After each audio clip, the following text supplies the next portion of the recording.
मी समाजालाही आव्हान करतो की आता जागा व्हायची वेळ आहे. बरं झालं त्या छगन भुजबळांनी त्याच्या तोंडाने सांगितलं की मी मराठ्याचं वाटोळं करायला लागलोय म्हणून कोर्टाचं. म्हणजे मराठा आजपासून पुन्हा तुमच्या मीडियाच्या माध्यमातून जागा होईल की आपलं हक्काचं, आमचं हक्काचं आरक्षण आहे ओबीसीतलं कुणबीचं, ते आमच्या हक्काचं असून सुद्धा ह्यो अतिक्रमण करायला लागलाय, दाब दडपा करायला लागलाय, दबाव आणायला लागलाय, फडणवीसची साथ घेतोय की काय हे थोड्या दिवसात लक्षात येईल. दबाव घेऊन आपलं मराठीचं वाटोळं करतो काय. पण त्याला एक दिवशी मी पुन्हा सांगतो की तुला एक दिवस कळन मराठा ह्यो सरकारपेक्षा मोठा आहे.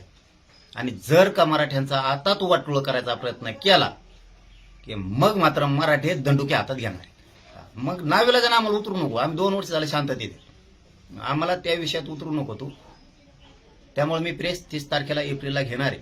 मी परवाच सांगितलेलं आहे की मी 30 तारखेला पत्रकार परिषद घेऊन सगळ्या विषयात समाजाशी माध्यमाच्या माध्यमातून, न्यूज चॅनलच्या माध्यमातून माहिती देणार आहे आणि बरेचसे विषय त्याच्यात सांगणार आहे. कारण 30 तारखेला सरकारचे 3 महिने पूर्ण होते. 30 तारखेला, कारण त्यांनी 3 महिन्याचा वेळ मागितला. त्यांनी 8 मागण्यापैकी त्यांनी 4 मागण्या तात्काळ करू म्हणली होती आणि राहिलेल्या 4 मागण्या 3 महिन्यात पूर्ण करू म्हणली होती. आता 30 जानेवारीला त्यांनी ते उपोषण सोडलं होतं. देवेंद्र फडणवीस यांच्या माध्यमातून त्यांचा प्रतिनिधी येऊन त्यांनी ते उपोषण सोडलं होतं. त्या 4 मागण्या तात्काळ आणि नंतरच्या 4 साठी 3 महिने म्हणजे ते तात्काळ राहिले. आणि आता ही वरच्याला सुद्धा 3 महिने पूर्ण झाले, कारण त्याच्यात गॅजेटियर लागू करू म्हणलेले आहेत, सगळ्या केसेस वापस घेऊ, सगळ्या सोयऱ्याच्या अंमलबजावणीचा सगळा विषय त्याच्यात घेतलेला आहे. फक्त मराठ्यांनाच आव्हान आहे माझं, तुम्ही एकजूट राहा. त्यातले भुजबळासारखे किती येऊ द्या, असले किती का आडवे बांधतो आपण, काय टेन्शन घेऊ नका तुम्ही.